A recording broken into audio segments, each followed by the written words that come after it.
Hello, sunshine. I'm Alexi Lalas, and welcome to the State of the Union podcast, where we look at the beautiful game on and off the field through the lens of red, white, and blue colored glasses. This week, well, obviously, we'll be talking about the U.S. men's national team, which has finally returned to the World Cup. We've qualified for the World Cup as far as I'm concerned, and we'll be talking a whole lot about that and much more because there's all sorts of stuff going on over there. But first, joining me, oh, you know him. You love him, right? What? You at least know him, right? My friend, my colleague, my guiding light, David Mosse, a soccer savant and a Fox Soccer researcher and writer extraordinaire. Mosse, how are you on this beautiful Monday morning, March 28th in the year 2022? I wake up here in the wilds of Florida with the knowledge that my U.S. men's national team has qualified for the World Cup, my friend. Well, it might be beautiful where you are. It is raining in Los Angeles today, so not so beautiful in my neck of the woods. I am glad we are doing this podcast remotely because if I make a joke about your wife, you can't smack me in the face. That's true. I can't do that. I am down here for a few days of R&R, and I'll be back for our Friday broadcast of the World Cup draw from Qatar. Our good friend Stu is getting on a plane here in a matter of hours and heading off to Qatar. So he will be our man on the ground over there, and we'll be giving you updates, and we will know where the U.S. is ultimately playing. We got back from the game last night, and while we were all jacked up about the incredible result, something superseded everything in terms of the talk, and that was the Oscars, which I know is a big night for you. It used to be a big night for everybody. It used to be a big night for me, and I've kind of completely forgotten about it, and it's become I don't want to say irrelevant, but I know you're a huge movie buff. And I also knew you may be the only person in the world that has seen each and every one of the Best Picture nominations. So you were very excited to see this. Obviously, Will Smith had other ideas when it comes to what is remembered from the 2022 Oscars. Did you watch the Oscars? I caught part of it. Okay. All right. Before we get to the Will Smith situation, I am right in saying that you saw all of the was it 12 nominees or something ridiculous like that? 10 nominees, correct. I saw all 10. I left it late, but I did watch Drive My Car finally a couple nights ago. So snuck that in there. In between all of the texts back and forth last night of holy shit, what did Will Smith just do? And holy shit, we're going to the World Cup. There was one that you said, I think it was just like coda. And for you, Mosse, because you feel like you discovered this early on, and this is kind of near and dear to you, for that to win was kind of like, for longtime listeners, you'll remember Luis, who kind of felt that affinity and that closeness to Parasite, in that he kind of discovered it. It was his band, if you will, and then it got big, and so he's pumping out his chest. Is that a good and a fair depiction of your relationship to Coda? Yeah, it was a perfect night because I also enjoyed Drive My Car, and that won for Best International Film, and then Coda won for Best Picture, which was my favorite of all the nominees. I made that clear to everybody I spoke to about the Oscars in the past couple of weeks. So I think the Oscars got it right this year. And yeah, it doesn't seem to be a lot of disagreement on the internet that I've seen. Everybody enjoyed that film and feels pretty good about it winning. So great. It was a feel-good ending to the Oscars. Well, there was plenty of disagreement as to Will Smith's conduct, who then evidently he went and won an Academy Award, right? For something? For King Richard. Yeah. And well-deserved. He was phenomenal in that role. And then he gets up there and gives this dramatic speech about how God placed him here to protect his family or whatever. I could do without those kinds of speeches. I wish some actors could just get up there and be like, hey, thanks for giving me an award for doing my job well, appreciate it, and then walking off the stage. It doesn't have to be this whole grandiose thing, and they all have their causes that they have to shine a light on, and I could do without all that. But Mosse, have you ever met actors? There's not a chance in hell that they're doing that. Okay. I mean, this is their moment. They are very, very important. They're more important than anybody else out there. And this award show is not only a recognition of them, a recognition of their craft. And they want to make sure that they use it. I mean, look, the debate continues and rages on about what Will Smith did. I don't think anybody condones it, but to see the acting community feast upon itself and to see the inevitable hypocrisy and sanctimony and back and forth and bitterness and backstabbing and all that kind of stuff. I mean, it's better than, let's be honest, the majority of crap that Hollywood puts out there from a theatrical and dramatic perspective. So I am all for it. Ultimately, how this plays out, who knows? Who knows? But it was for me the only thing that I even heard about or cared about when it came to the Oscars, and that says much more about the Oscars in present day form, because there was a time when it was very, very, very cool. Anything else you want to hit on that before we get into the real stuff? No, that's it. All right, listen, we're burying the lead here. I come on the air and obviously I'm telling you that we're qualifying for the World Cup. We are qualifying for the World Cup. Despite Mosse's disclaimer and despite our disclaimer, this was, for all intents and purposes, the final game we knew the U.S. needed to win. Not only did they win, but they won with aplomb. They won with a dominating performance in terms of the final score line being 5-1. But I will say, and I said this on the air yesterday, I don't think that this game went to plan from the start. And there was a moment in the first half where this could have gone sideways. And it's credit to Gregg Berhalter and this team that they were flexible. I think both of us, Mosse, and talking to Gregg Berhalter, and I think a lot of people felt that Panama was going to come out and be a little bit more cautious, absorb some pressure, be a little bit more defensive in this must-win game for them.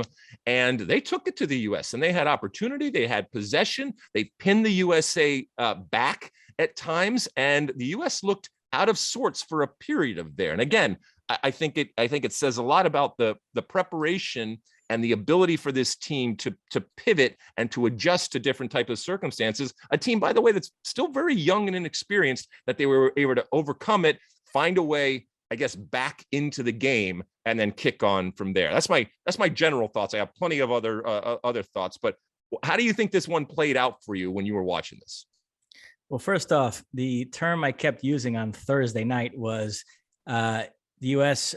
Would have effectively qualified if they came out of Sunday with this massive goal difference advantage over Costa Rica.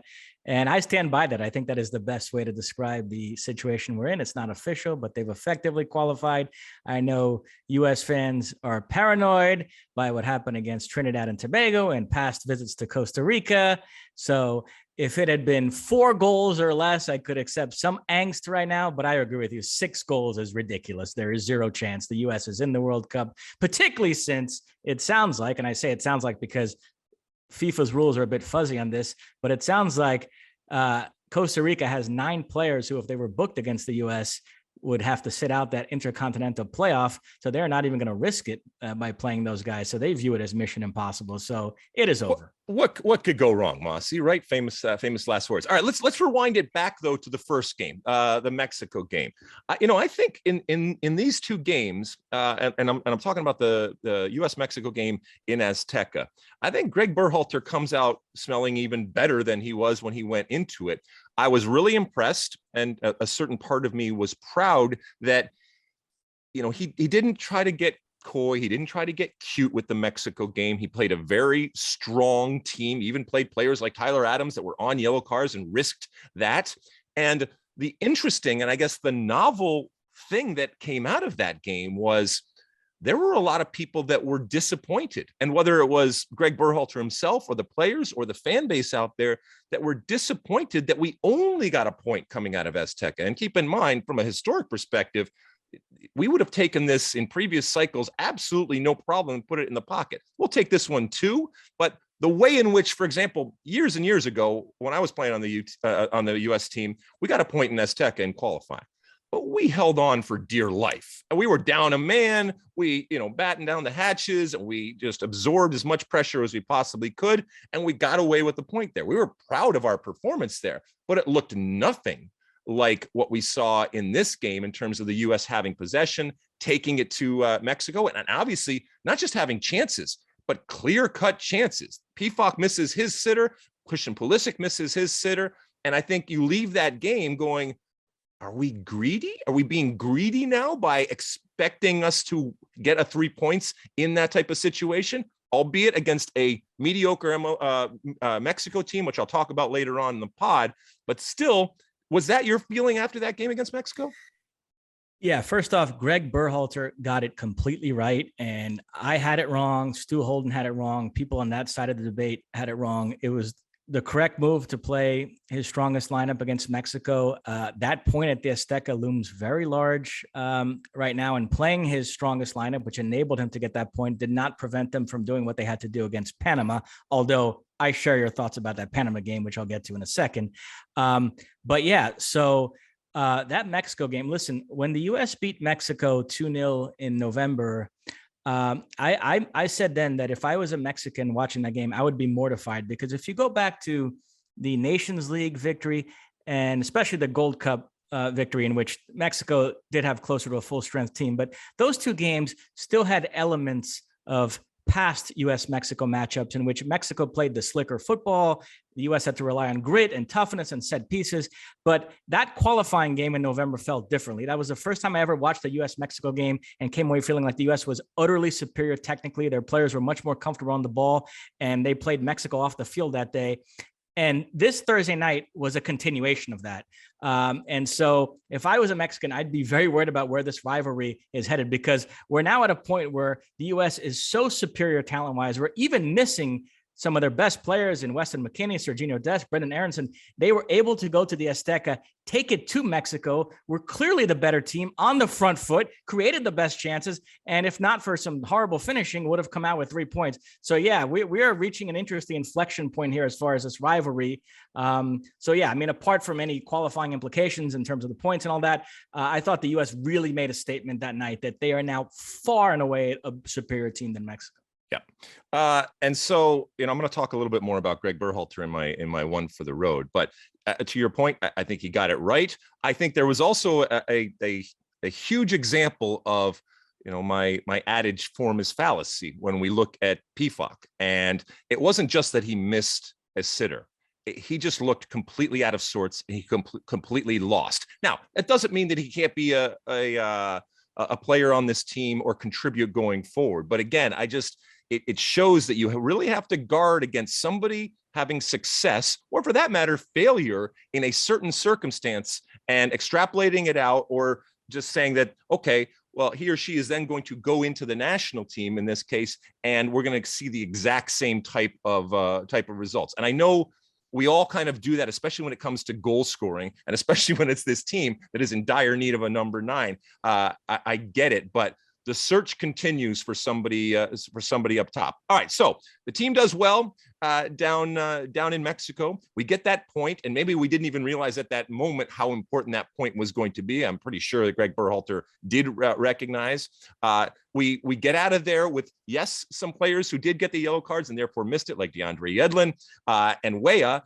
But someone like Tyler Adams, who, I mean, he's played on a yellow card for a while. I got a lot of respect for the way that he is playing, but we always knew that he was going to be almost that secret weapon for this team, and he continues to be so.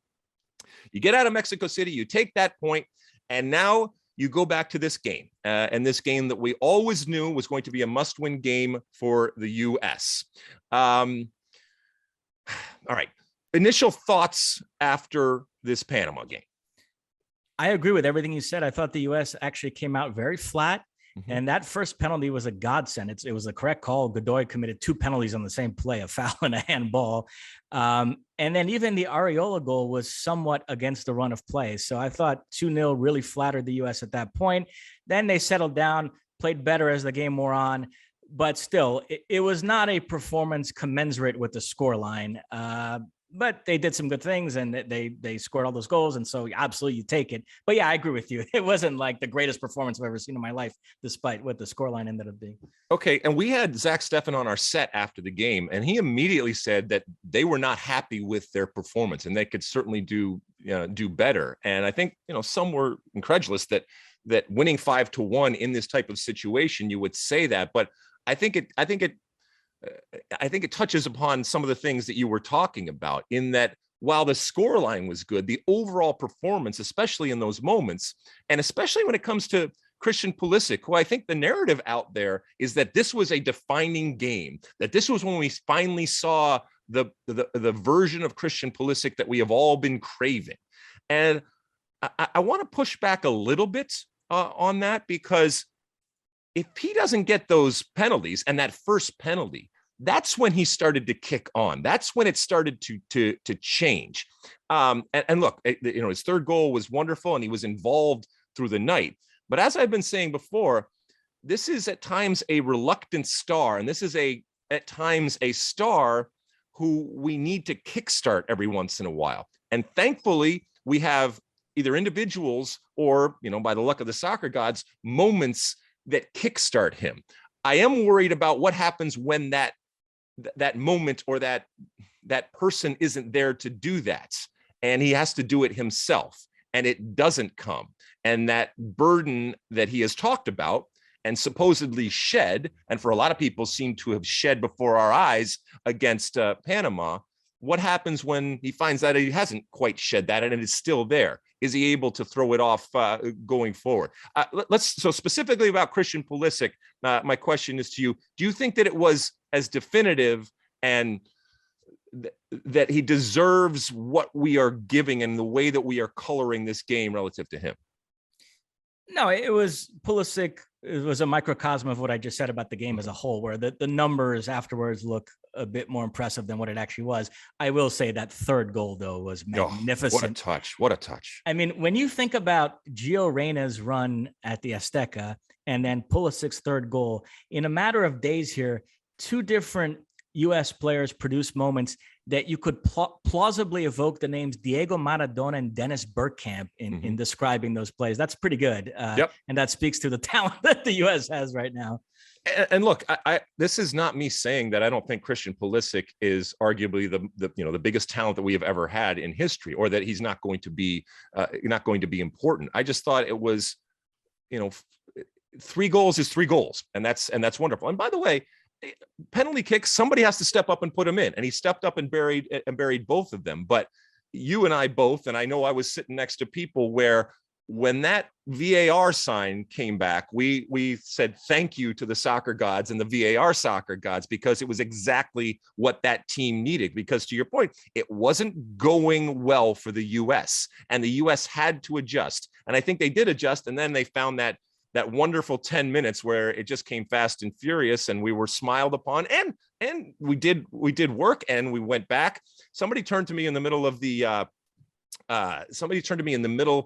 game and said, for all of our talk of evolving and progress and identity and being more progressive in the way that we play, when it all came down to it, we were much more American, and we were that team that kind of absorbed some pressure and counter and set pieces and all that kind of stuff that we've talked about in the game. Now, I think that's an oversimplification of this team, but there is an element of that because of the way that Panama's set up, and because of a way that I think this team ultimately, whether they want to admit it or not, they kind of like that at times. It doesn't mean they can't play out of the back. It doesn't mean they can't do beautiful things, but there was an Americanness at times to this performance. But I do think the Mexico game on Thursday night reflected some of the evolution. Yes, that absolutely. was not your grandfather's U.S. team going into Azteca and holding on. Yep. So we saw both sides of that coin over this window so far. We certainly did. Look, Gregg Berhalter and the players are going to say all the right things. There's still work to be done, and there is. This is where I think perspective is in order. And for a team that's very young and inexperienced, sometimes you don't have that perspective. We're talking about 2 players that were involved in the greatest failure in American soccer history in 2017 of not qualifying for the 2018 World Cup. And one of them obviously is Christian Pulisic. I think the other one's Kellen Acosta at this point with this group of players. So while everything they do is informed by that, and understandably so, very few of them went through it and felt it. But I think they all recognize that this was their opportunity to set things right. But I said it last night, and I'll say it again. Gregg Berhalter was not hired to get this team to the World Cup. All right. That has been done many, many times before. It's not a feat or an accomplishment. Doesn't mean it's not worthy of celebration and congratulations for him, because it didn't happen the last cycle. And in order to do what you're ultimately going to be judged on, you still have to get to the World Cup. But, you know, I was saying that at times this team has brought a tear to my eye. And it has, because it's made me incredibly proud to watch the team in the way that they played. But there is a much bigger prize out there, and there is a much bigger challenge coming for this team.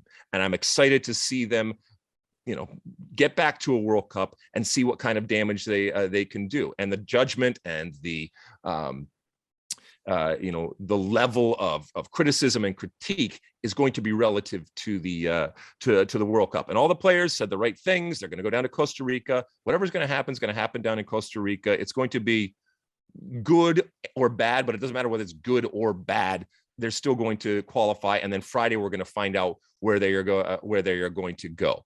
Any other particular players you want to mention in terms of their performances? Well, one last thought on this U.S. team. You mentioned PFOC struggling.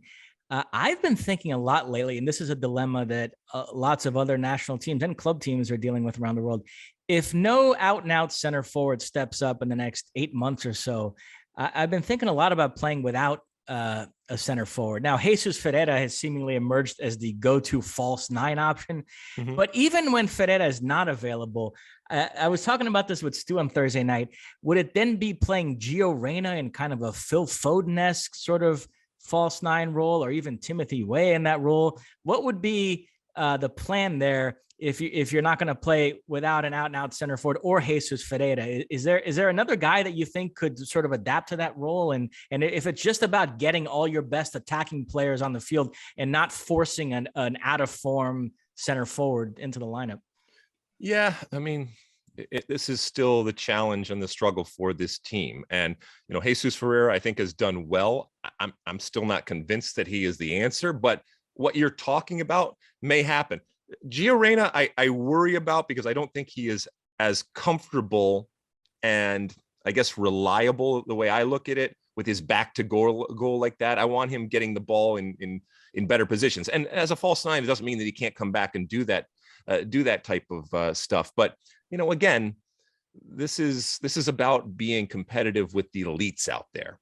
And at some point, we are going to get up against teams that are better than us, that we have to adjust, that certainly aren't going to fear us.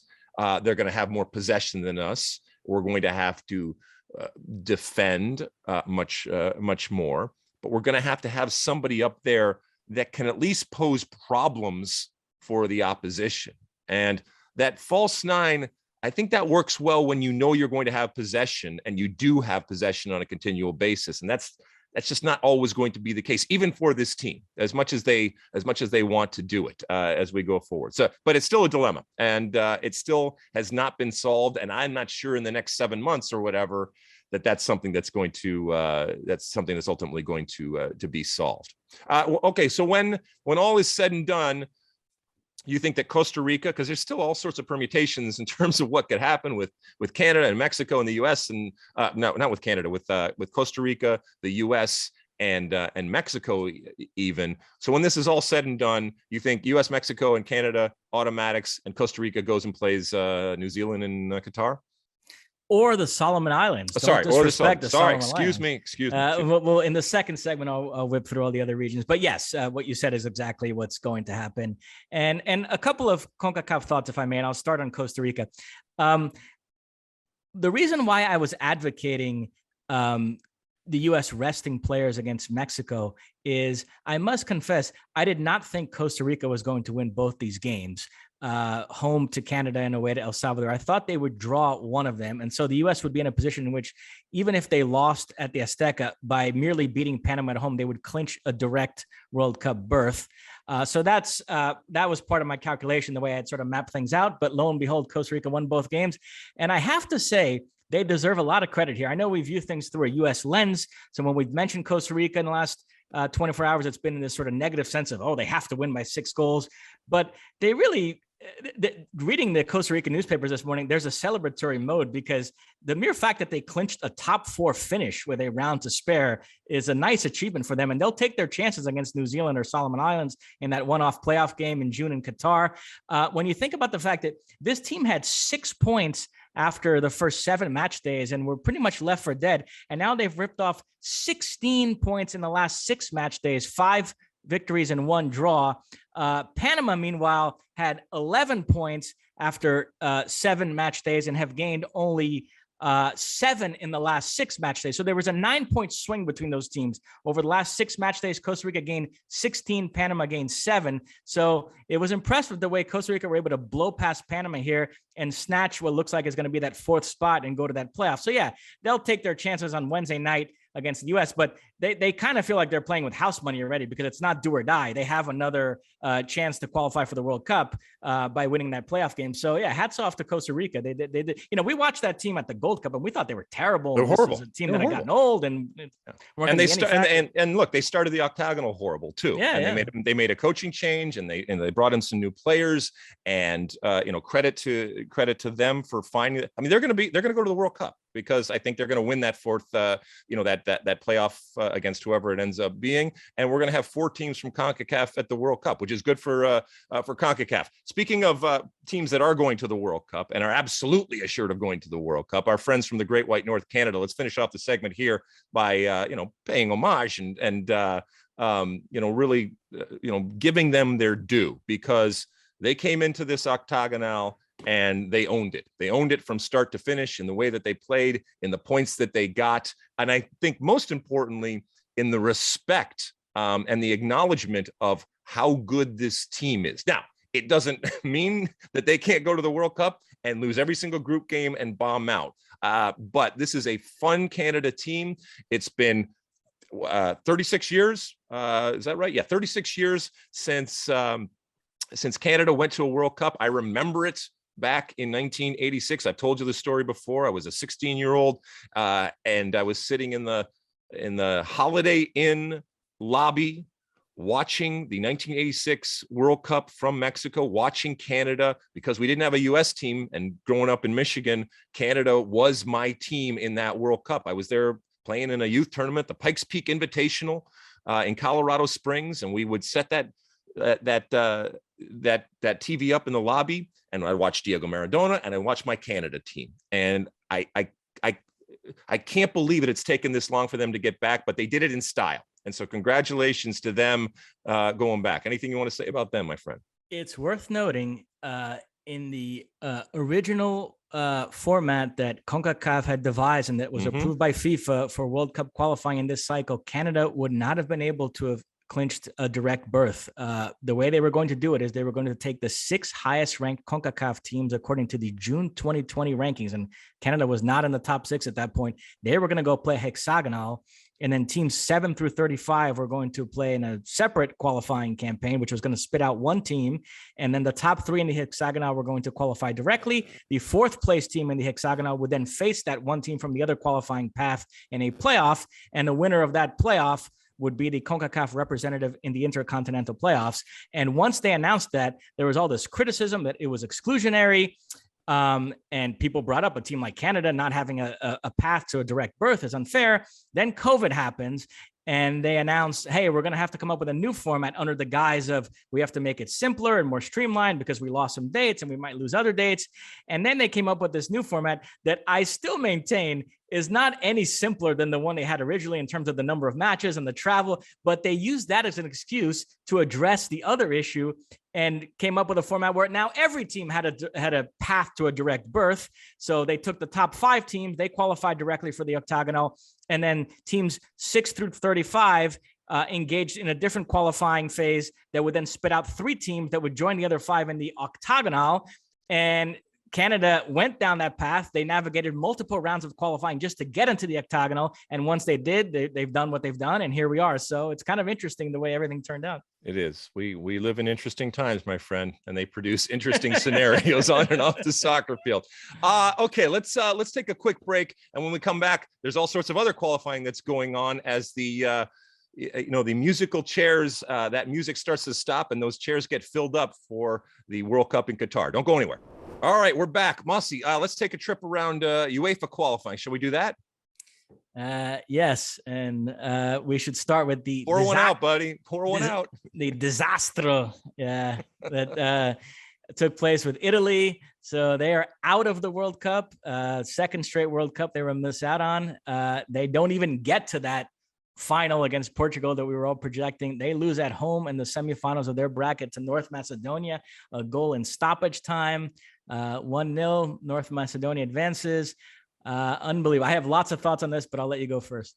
Non posso credere. I mean, it's how do I say this? So when Italy didn't go to the last World Cup, there was all of this juxtaposition with the US and the angst and the anger that we were feeling over here, with what was happening in Italy, where of course they were angry and of course they were embarrassed, but there was also this sense of a needed moment and a needed reboot for Italy. And, a step back to go 2 steps forward and all that. Now, look, Italy can afford to not go to it's not something they want to do, but they can, as a culture that is steeped and based in the game, they can afford to not go to a World Cup.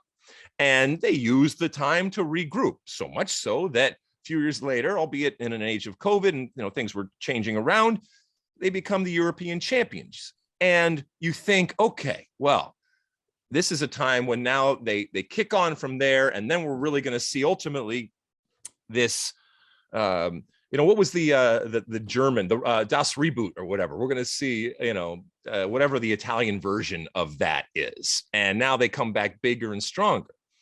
And obviously it didn't happen. And we knew that either Portugal or Italy, 2 of these big teams, were not going to make it through. That it was Italy is not necessarily a surprise, because they certainly could have gone on and maybe lost to Portugal or whoever, but that they don't go through in a game against North Macedonia. I actually sent out a map on a text chain that I was at, just because I knew people were thinking about it when this happened, just showing exactly where North Macedonia is out there. That in and of itself is shocking. This will live long in the memories. I don't think that they expected and or needed this as yet another reboot, but there will be recriminations and examinations again of what happened. How did this happen? Was it just simply, the Dios of Calcio looking down and saying this is not going to happen? Or is there something systemic that is going on in Italian international soccer and with the federation or with the players that this is a problem? Or is it just the European qualifying process? Yeah, before we launch into the what's wrong with Italian football discussion, it must be said, as you mentioned, that over the course of this cycle, they won the Euros, which is almost like a second World Cup. They set an international record with a 37-match unbeaten run, and they played some lovely stuff under Roberto Mancini. And even in this qualifying campaign, they drew Switzerland twice.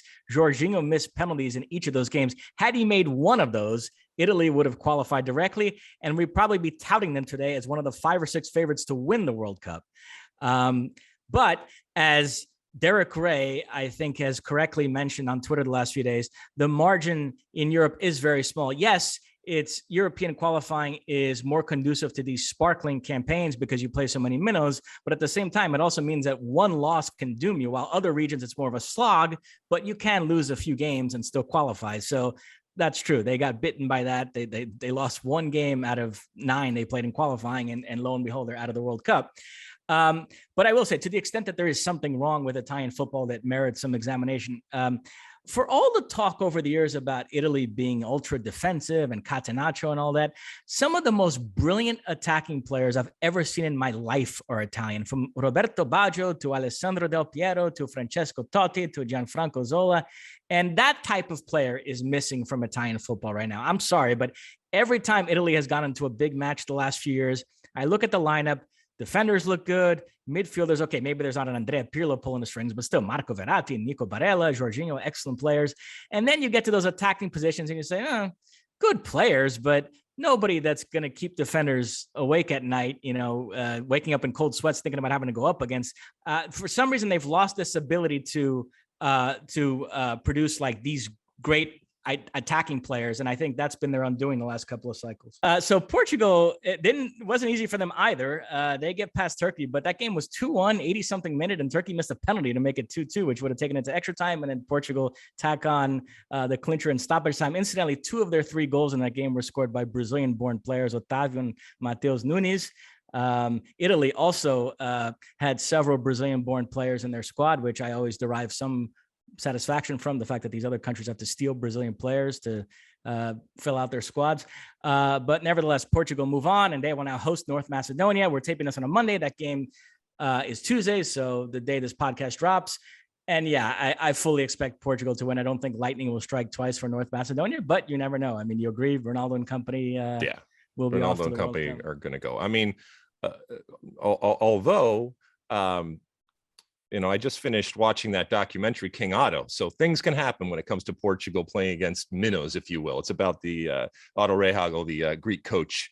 It's actually a really cool documentary. It's actually out this week. You can check it out. But so things can happen. It'll be interesting, but I don't think it's going to happen when it comes to this. I think that Cristiano is going to get another World Cup, and your beloved Portugal, with all of the talent that you've been telling us about for the last couple of years, are going to get the opportunity to shine at the ultimate stage. Elsewhere in Europe, Sweden beat the Czech Republic 1-0 in extra time. Robin Quaison with the only goal. So it's going to be Poland against Sweden in the final of that bracket.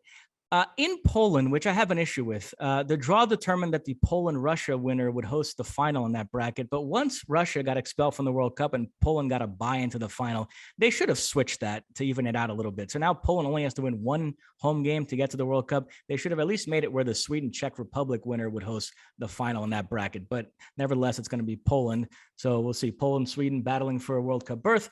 And then the only game that was played in the other bracket was Wales-Austria, because the Ukraine-Scotland semifinal was postponed until June. Wales beat Austria 2-1. We have reached peak absurdity with this Gareth Bale situation, because the Madrid media treats him like a villain.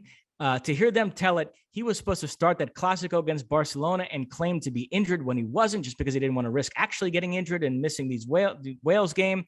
And then he goes off, and then after claiming to be injured a day or two later, he shows up in Wales practice looking happy and fine, and then he goes out and has the performance that he did, scores 2 fantastic goals. So he's been getting crushed in the Madrid media, and they should send him to the reserves or rescind his contract, and he's a disgrace.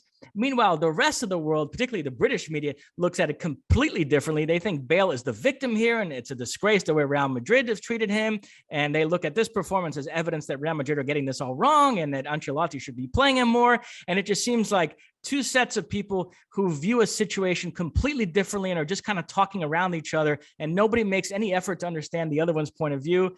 And so we continue on this whole bizarre Bale club versus country dichotomy here. I mean, look, it's nuts. I tried to go and read some of the articles, especially that article from Spain that evidently he's a famous type of writer, and he compared Bale to this parasite, and there was all this like poetic and actually probably beautiful prose, but obviously crushing this player for what he is and what he's done and what he isn't, and all that kind of stuff. I mean, nobody's going to cry for Bale. He's going to be just fine. And it was also interesting to hear, when you really look at what he has done and what he has to his name in terms of accomplishments, in terms of goals, in terms of cups, in terms of games played, all that kind of stuff. I mean, he's going to go down as one of the greats when it comes to it.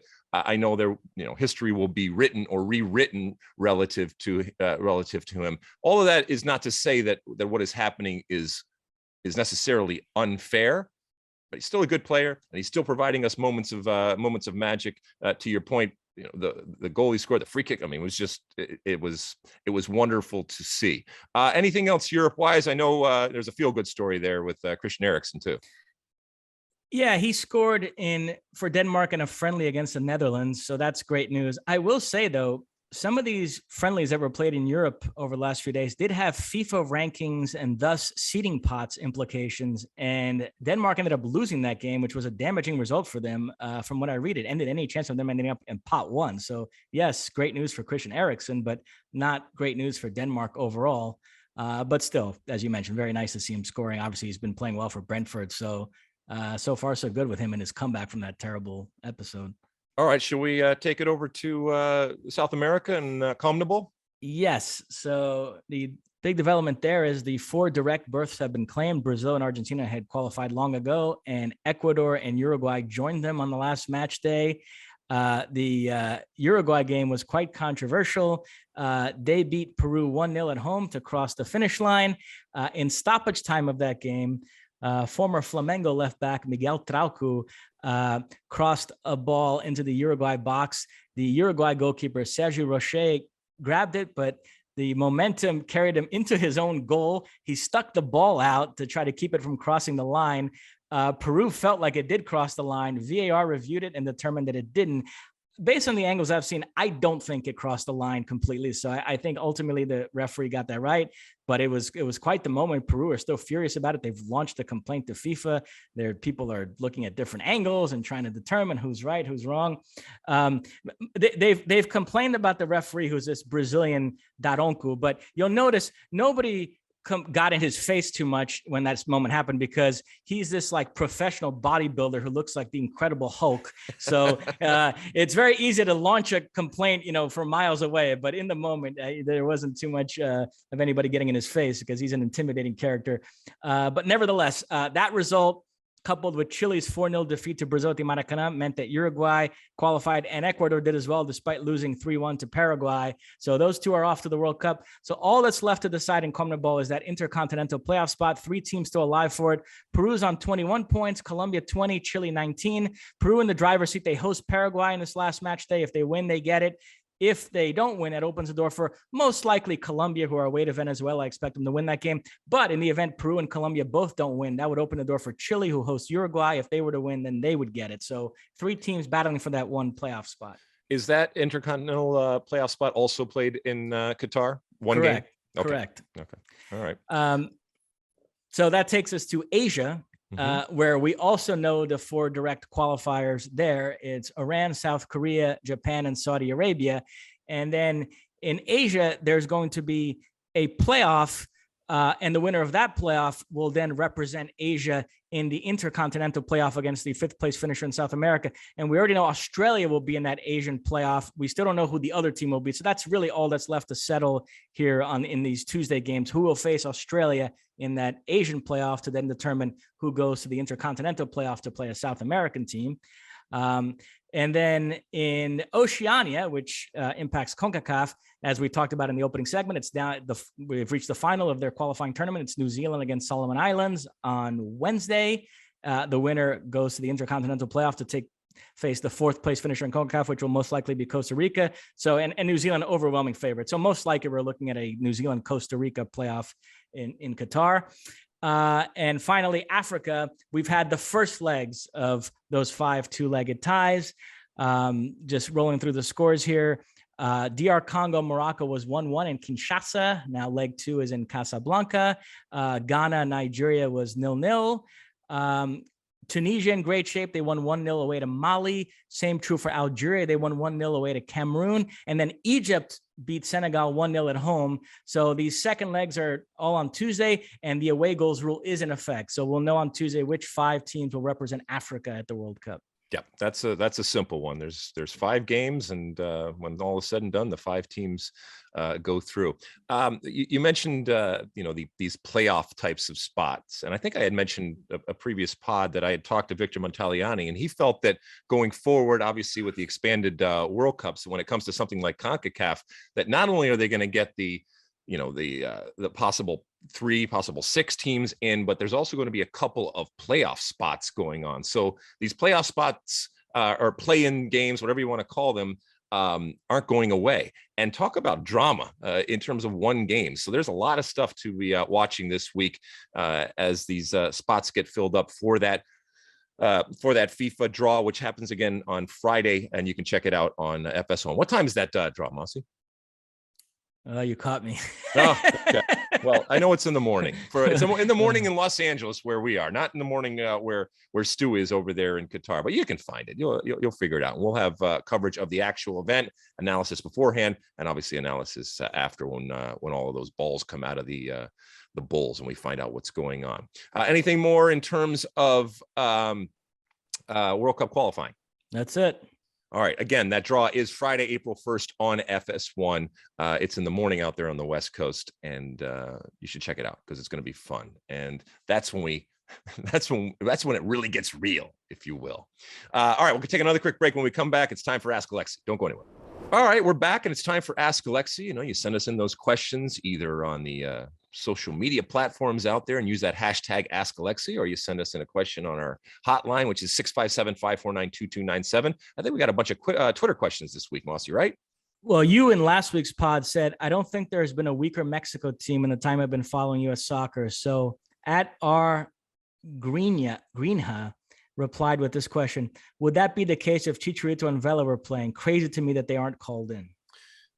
Would it be the case? I do think that both of those players can fundamentally change their team. Carlos Vela much more so than Chicharito, to be quite honest with you. I mean, if I have to pick one of those players to have on my team, it's going to be Carlos Vela. I think he can do more things well and therefore is more valuable than a Chicharito. And look, I'm not saying that the Chicharito isn't world class, and I'm not saying that Mexico can't use him, but between those two, and if both of them are on their team, yeah, I think that Mexico is better. Is it still? I still think it's a weak team. I still think, because it's not just a weak team in terms of the talent that they have. I think it's weak mentally. I think that they are doubting themselves.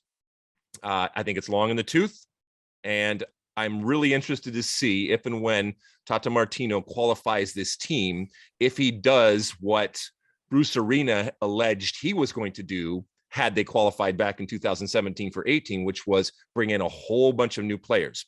One, I'm not sure if Tata Martino feels that is prudent. Two, even if he does, I'm not sure that there is all of that talent waiting in the wings to populate the national team in the next 7 months. So this might be as good as it gets. And having said all of that, it would not surprise me still in the least if Mexico got it together, qualified for the World Cup, show up in Qatar, and ultimately Tata Martino is the architect that takes them not just to the fifth game, but gets them the win in that fifth game, because that's the bonkers nature of the sport that we know and love when it comes to what Mexico is.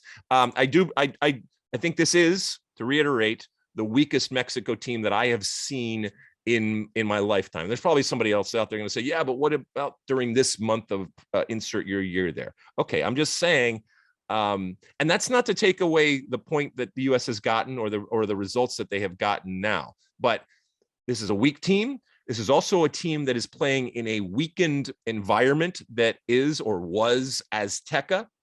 And you put all of those different things together, and there's a reason why they are struggling. And it's a crisis of confidence when it comes to this team, because it's not as if they aren't talented, but Tata Martino has his hands full trying to figure out what's going on.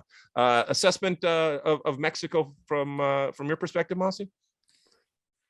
You know, it's funny, when we were figuring out the U.S. Costa Rica scenarios and needing to win by 6 goals, and I always kept inserting into the conversations that presumes Mexico is going to handle their business. And as their game last night got into the second half and it was still 0-0 against Honduras, I started to feel like, guys, we need to start contemplating the possibility here that this Mexico team might be broken and that they're going to screw this up, and there might be the team that ends up in that intercontinental playoff.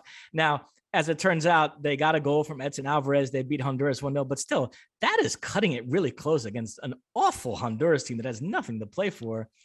And so now they have closed things out home to El Salvador. I mean, do I think they get at least a point from that game? Sure. So, but you know, in thinking about how many goals Costa Rica needs, it would be less than 6 if Mexico were to lose that game. Let's put it that way, which the way Mexico are playing right now, I wouldn't put anything past them, because it has really been so uninspired. It's unbelievable. Yep. I was talking to Mariano Trujillo the other night and he was trying to rationalize. I don't know. They're doing what they got to do. They're getting the points, but my God, everything is so labored with them. And it's a team that it's not without talent. I mean, you look at that lineup and you've got Chucky Lozano and Tecatito Corona on the wings, and Raul Jimenez, who I know is still trying to recapture his pre-injury form, but still a guy who was a prolific striker in the Premier League not long ago, and that midfield and Edson Alvarez and Hector Herrera. So to your point, it could be that once they get out of qualifying, they'll show up at the World Cup, a different team, and go on a good run. It's entirely possible, but this qualifying campaign has been a profound disappointment to me. I thought Tata might be the coach to get him to the next level, and he hasn't done that at all. And as to the Vela and Chicharito, both complicated situations. In Vela's case, we know he's turned down a zillion calls over the years, including to major tournaments. And even in this cycle, he turned down Tata Martino. So, you get to a point where you're going to have to keep begging a guy to play for his country. I can't totally blame Mexico if they've gotten to a point with Vela where they've moved on. And keep in mind, he's been injured for a lot of the last 2 years, so it was kind of a moot point. In Chicharito's case, from what you read, now, I wasn't there. I don't want to spread like rumors, but from what you read, he had a disciplinary issue in 2019 where he snuck women into the hotel or whatnot. And that's what soured his relationship with Tata and why Tata started leaving him out. Now he's playing well for the Galaxy. He's healthy. And there's talk that the Mexican Federation is going to pressure Tata into calling him up, even though Tata is still not totally on board with it. So it's going to be interesting to follow that situation. I agree that Raul Jimenez has the highest ceiling of any Mexican center forward. So I don't blame Tata for still viewing him as the starter and just trying to do everything he can over the next 7 months to help Jimenez rediscover his best form. But beyond that, guys like Rogelio Funes Mori and Henry Martin, to me, it's really tough to make a case that those are better options than Chicharito. The one guy to look at, and Mariano Trujillo spoke to me about him the other night, is this kid, Santi Jimenez, who plays for Cruz Azul. They're very high on him. So he's somebody that could emerge. And we'll keep an eye on him in CCL. I expect Cruz Azul to beat Pumas in that semifinal, and then it would be Cruz Azul against either Seattle or NYCFC in the final. So we'd get a close look at this Santi Jimenez kid. He's somebody that's in the mix as well. But so yeah, I think Vela, that ship has sailed, but the Chicharito one is fascinating to keep an eye on the next few months. Yeah, I mean, look, as much as Mexico are our rivals, I take no joy in any type of demise, and like you said, they are uninspiring, and there is an apathy, unfortunately, right now when it comes to this team. And I don't know, I mean, given the history of the Mexican Federation of changing coaches, I mean, talk about a long leash when it comes to Tata Martino. I mean, the headlines even after the game against the US were Tata out. But I think I said this last week, Tata Martino was hired for the World Cup, to get them to the World Cup, yes, but at the World Cup to get them over that hump. And he still might get that opportunity. And I still think that there is that long leash is relative to the quality that they believe he has in that ultimate moment. And when all is said and done, Tata Martino might have the last laugh, and that would be interesting. And he would be drinking that champagne that he likes to talk about all the time. All right, next question, my friend. What do we got? Our Fox Sports colleague, RJ Young, he asks, Joe Max Moore is a legend in Tulsa, my hometown. Do you have a story you can tell us about him? Joe Max Moore, a U.S. men's national team legend, played in MLS, played over in Europe. I came up with Joe Max Moore in the collegiate system. And he was playing at UCLA. I was playing at Rutgers at the time. And then we grew up, we played in the Olympics together, and then we played on the national team together.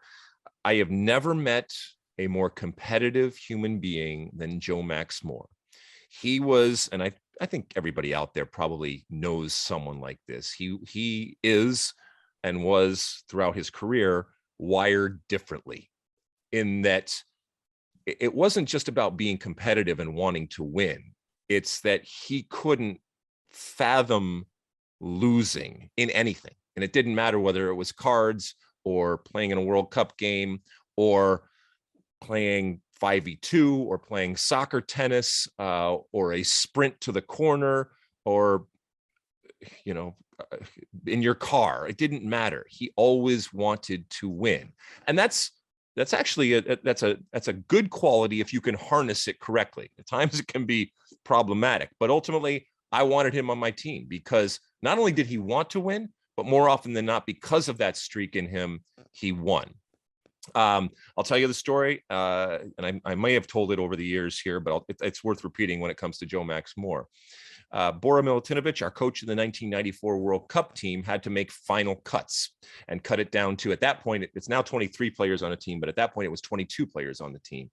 And it was coming down to the end and the last week of training. And for some of us, including Joe Max Moore, we had been with this team for a number of years, training every day for the opportunity to be on that team. And there were only 22 places and there were more than 22 players. So you knew cuts were happening. And Bora Milutinovic told me the story years later. He said, Joe Max Moore made the World Cup team because on the last day before I had to ultimately decide, and he was on, he was on the edge as to whether he was going to be part of that team or not. I watched this player play a game of soccer tennis, and I saw him, and I saw a player that wanted to win so badly that I said to myself, my team needs somebody like that. And Joe Max wasn't necessarily at that point going to be a starter for the team, but he saw in him a spirit and a willingness to do whatever it takes to win, and a competitive vein that was obvious to all. And he says on that day, that game of soccer tennis enabled me to say, this is a guy that's going to the World Cup. So it's amazing what hangs in the balance in everything that you do. But yeah, he is he may be a legend when it comes to Tulsa, but inevitably when I get the question about people that I've played with, I always reference him as the most competitive player that I ever played with. All right, what else we got?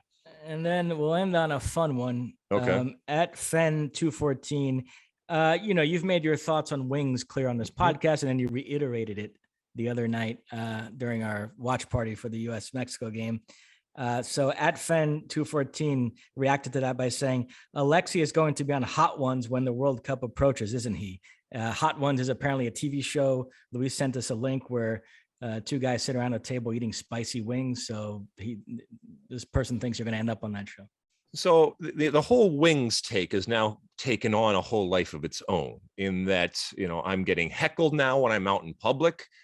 And I'm also getting people that are coming up. And here's what's the interesting thing about the wings take is that they are very secretly giving me the handshake of agreement. And even people that don't necessarily agree with me on other things. And this is the interesting phenomenon when it comes to this wings take. And for those that maybe don't know or haven't listened, again, I think that they are a ridiculous food. They are a conduit for sauce. I think they are worth much more. They take much more effort than they are worth. The return on investment is part of the ridiculousness when it comes to it, and that they have become a staple and an incredibly popular food for humans to consume. It just boggles my mind. And you can go back and you can see it's well documented, my thoughts. What has been interesting to me is that while those that are wings aficionados and lovers will do the heckling, again, people will either quietly and some even silently find ways to agree with me. And I can see the wheels in their mind turning when they say, I don't agree with this person on anything, and yet I agree with them. But there's almost a sense of shame out there for people in expressing this. And I think what we as a society and culture, a wings society and culture, what we have done is we have shamed an entire segment out there into thinking that they will be canceled and or shamed if they express this, what a lot of people refer to as a crazy belief and idea that I have so publicly expressed. So if I am able to give people the opportunity and the strength to come out and express this, that is my gift to you out there. As for going on this show, I'm up for going on a show. If people want to spend their money and or time either watching me or working to change my mind, who am I to say no? So yeah, I have no problem going on Hot Ones or anything else. And again, part of my my problem with wings is that I don't like to be not just uncomfortable, but in pain when I'm actually eating food.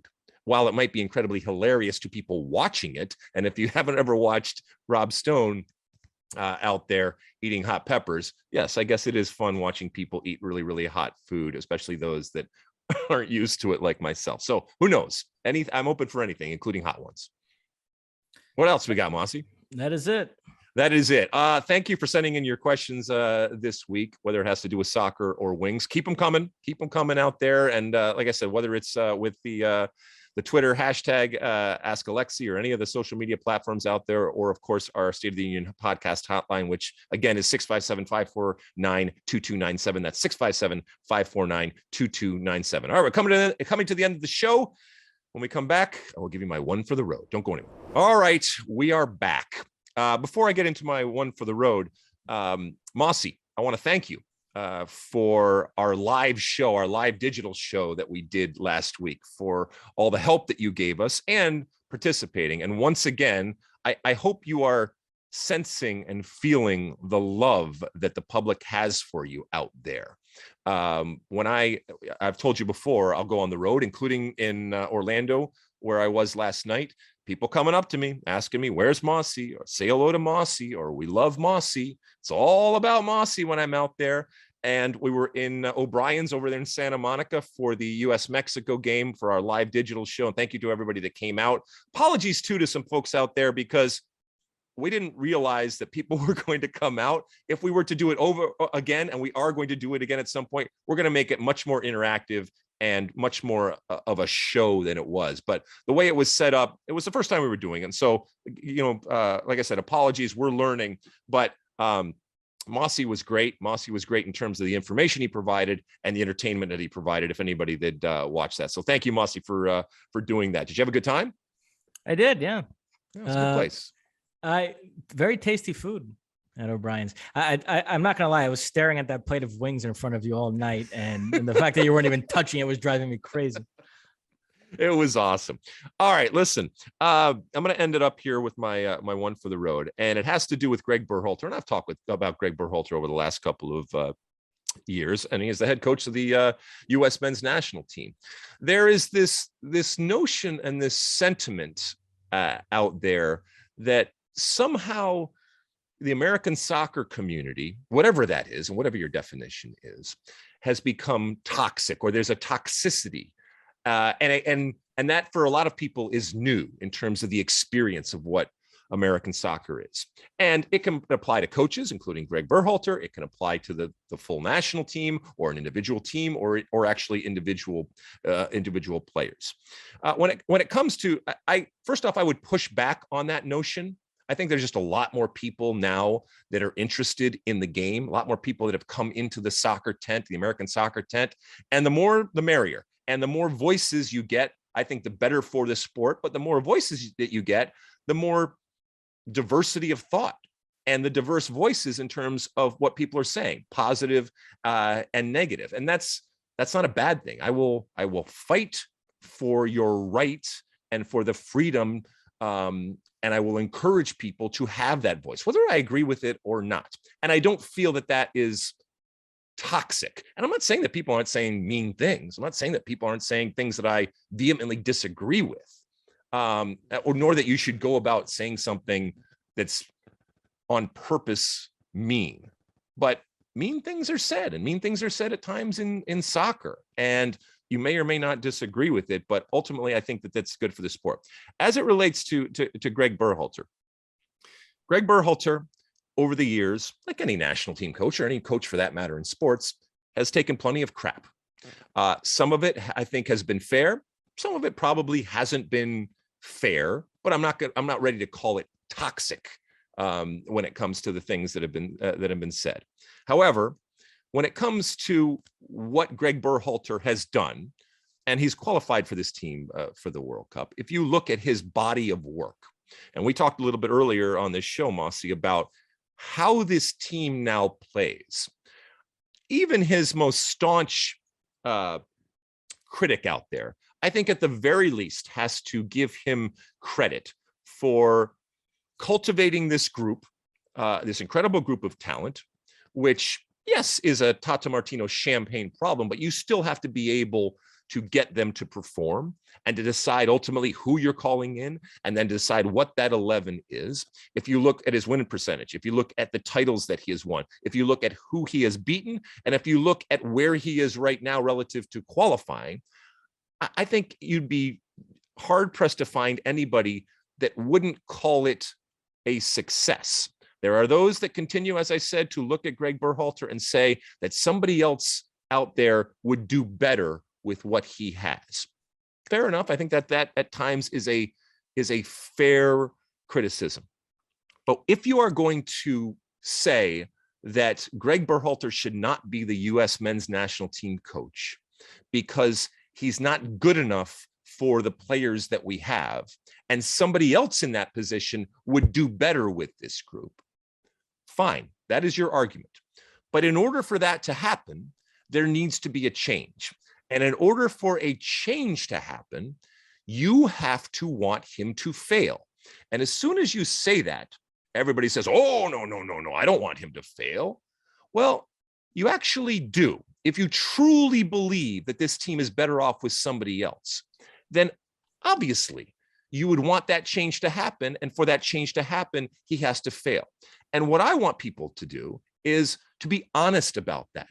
And I've been there before. We've all been there before, whether it's in sports or other avenues of life, where in order for things to happen, in order for you to have what you want, others need to fail. It is human, but it is ultimately the truth. And that type of honesty, I think, is important as we are going about this process of growing and getting bigger and having more voices, and at times being accused of toxicity or whatever the word ultimately ends up being. If you are going to be critical, if you are going to be negative, then at least be honest about that. And in the past, like I said, I've been in that position as a human being. Now, somebody's going to counter that argument with saying, well, I can want our president to do well, even though I don't like him or her and I want somebody else in there. But again, if you believe that somebody else can do a better job in that position, then the only way that happens is by failure of that individual or by failure of whatever that individual is in charge of. And you wanting that to happen doesn't make you a bad person. It actually makes you an honest human being. And when people are being critical, and look, I'm as critical as anybody out there, and I stand by my critiques, I stand by my criticism, I stand by when I am being negative about something. I try to balance it, and I try to look at things in different lights, and I recognize that if it bleeds, it leads. I recognize that in this day and age of clicks and social media and everything, people want that criticism, and that's what the eyeballs are. The Oscar for the feel-good story isn't going to be the story. It's going to be the guy that walked up on stage and hit a fellow actor. So I understand that. But sometimes you also have to guard against just being negative to be negative and just being critical to be critical. But if you do go there, be honest about that assessment and be honest about that criticism and that negativity. And I will respect you. I will respect you for doing that. Regardless, Gregg Berhalter has qualified this team for the World Cup. Again, it's only the first check in a box, but an important box. And congratulations to him, and congratulations to this team as they look to Friday and that draw to find out where they are going to be playing and who they are going to be playing. And it feels good, my friends. It feels good to be back at the Men's World Cup, because I remember where I was on that night back in 2017. And it was a low place for a guy that's been around soccer for a long time. It was a low place. And the feeling of failure and doom and anger and sadness, it took a long time to dissipate. And Gregg Berhalter, at least for me, and maybe for others out there, I would think for others out there, the chant is, I believe that we will win. Okay, but it's not blind faith. And I think Gregg Berhalter has made me believe in this team again. And that in and of itself is a feat. And He deserves credit for that. And then we move on and we assess him in the next big test, which is going to be the World Cup. And thank God we're going to it. Anything, Mosse, before we go? One last thing. I do want to highlight Luis Aguilar's performance today because he is violently ill. This was his Michael Jordan flu game. Luis somehow gutted it out and was still able to produce this podcast. Absolutely heroic. I mean, I know that word gets tossed around a lot, but I think it is appropriate. So hats off to Luis. Absolutely. So thank you, Luis, for grinning and bearing it and gutting through this like Michael Jordan. And thank you for everybody for tuning in. And I am, like I said, I am in Florida, and I'm coming to you remotely, as is Mosse. Next week, it looks like we'll be back in Los Angeles. Looks like we'll be back in the studio, and we'll obviously talk about the draw, and we'll have a whole lot to talk about the next week. Draw again Friday on FS1. We got some MLS action on the weekend on FS1. So all sorts of stuff when it comes to soccer going on. So check it out. Anything before we go, Mosse? That's it. All right. Thank you so much for tuning in. Please download, please rate, please review, please do all the different things that you do out there. We thank you so much for listening to the State of the Union. We'll be back same time, same place next week here on the State of the Union. Until then, and as always, size the day. You like that clip? Well, my State of the Union podcast drops every week. Subscribe now on Apple Podcasts, Spotify, or wherever you get your podcasts.